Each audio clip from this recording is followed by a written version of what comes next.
I don't buy it. 866-967-6887. 866-967-6887. I know more about this virus than most. I know as much about what's going on with him as any. And I am happy to answer all questions. What do you have? All right, actually, glad to have Adam, our pediatrician friend from New Jersey, calling in. Yeah. How you doing, brother? Hey, Adam, how's it going? Thanks for joining us. Hey, guys. Thank you for taking my call. This has been a really good conversation so far. I've been able to listen to a bunch of it. I just had a couple of points I wanted to make. One is, I think one of the things that's really not being talked about enough here is the fact that the first really and probably best method of trying to prevent people from getting coronavirus, other than a mask, is by actually screening for symptoms. And so if these reports are true that Hope Hicks was starting to have some symptoms at all, whatever it was, low-grade fever, a cough, whatever it was, the fact that they let her on the airplane with him, it just boggles my mind. It makes me wonder if they still really just don't understand what it is they're dealing with. And then the second point I was going to make, kind of along the same lines, same thing goes for the president. If he was starting to not feel 100%, who in their right mind told him, you know what, get on the plane or the helicopter, fly to New Jersey, and hold a fundraiser with people in close quarters? I thought on the first one, Doc, on the first one, I don't know that she had symptoms before she got on Marine One. I don't have that reporting. On the second one, nobody tells him anything in a way that he won't do what is best for him at all times. Right, but she had symptoms enough that she flew back on Air Force One in a separate compartment on the airplane. Well, she was tested. They said she was tested, and then they put her into a separate compartment. So I don't know the facts of what led to that timeline, and I don't know if that timeline is accurate. But given that, continue. Well, I just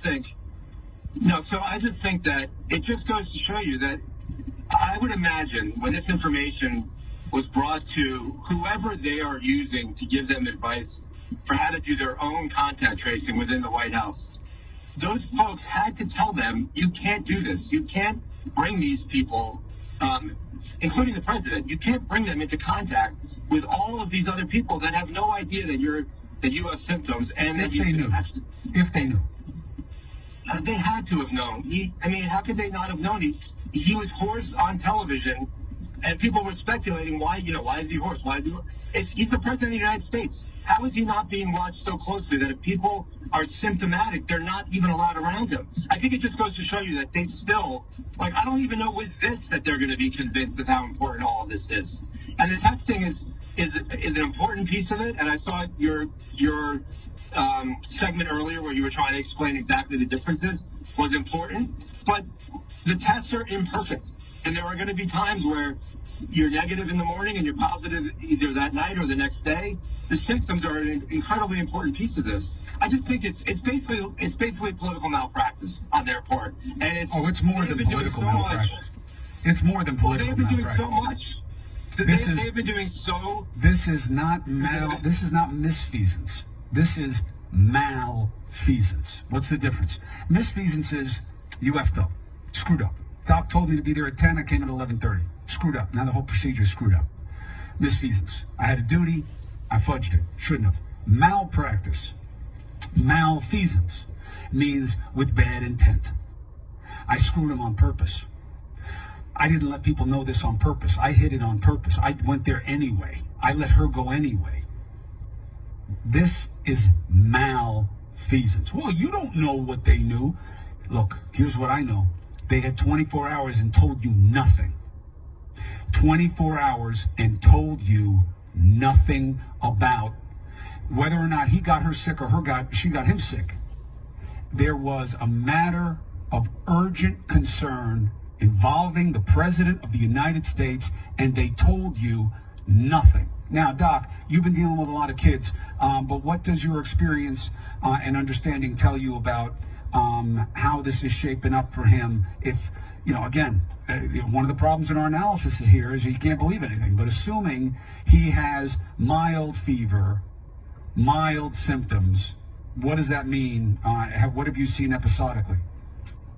Sure. So, first of all, I think your point is a good one. We don't really know exactly what his symptoms are.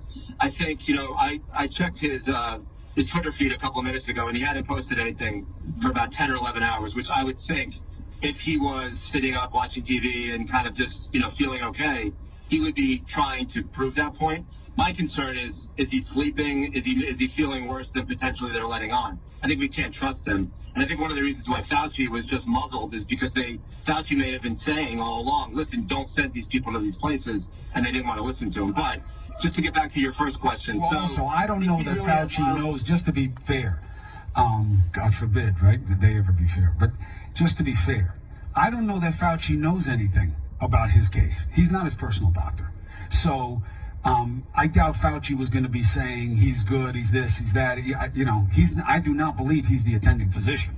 So, just let's build that in also. Continue. So my point is, if Fauci was made aware that there was a situation evolving and started telling people, listen, these guys need to quarantine, and they said, no, not yet, the tests aren't back yet, and they pushed back, I think it would put Fauci in a difficult position to try to talk through what happened on a timeline if he was at all involved. That's all I meant by that. But just going back to your first question about what his course will be. Hold on one second, Adam, just 1 second. Yep. Shut the dog up. Adam competing with the new little puppy. I hear that. That's pretty funny.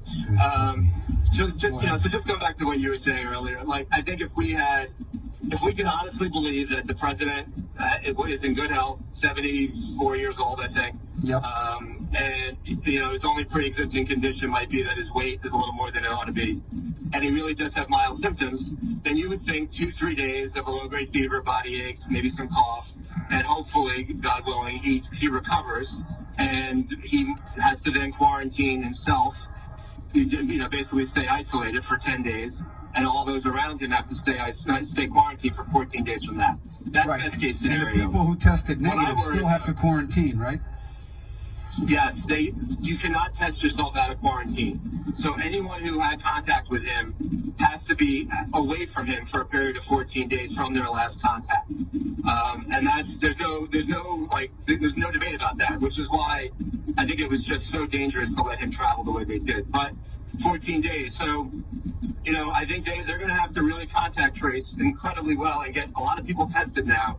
And as you've seen, more and more people now are coming back positive. This is extremely dangerous that he did this. And I just think, it's one thing to be misleading and cutesy with the way you talk, but when you have knowledge of what's going on and you still put people at risk, it's malpractice. It really is. These are supposed to be the best experts in the world. We already had among honestly the worst response in the world. Now you have our leadership behaving personally in ways that are just completely irresponsible to their own look at the list safety of and those people around who were with him. Obviously the president and the first lady. This is who was with Hope Hicks. But again, we don't know that Hope Hicks got them sick. Okay? We don't know that. We don't know that someone there didn't get her sick. Okay? But you had the Trumps.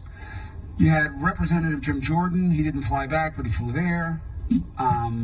Alice Marie Johnson, Robert O'Brien was the National Security Advisor. Rudy Giuliani, Mark Meadows, Ivanka and Jared, Trump Jr., his girlfriend. I saw Tiffany in the front seat too. I don't see Tiffany. Oh yeah, Tiffany was there. Bill Stepien, Jason Miller, McEnany, Scavino, Stephen Miller, Bill Miller, Jason Miller, and Stephen Miller. Like his whole freaking team. They're all going to have to quarantine now. Will they do it? Will they hide test results? You don't know. And that's part of the sad thing. Doc, thank you for your take, but more importantly, thank you for keeping people healthy. I appreciate you working during this time. All right.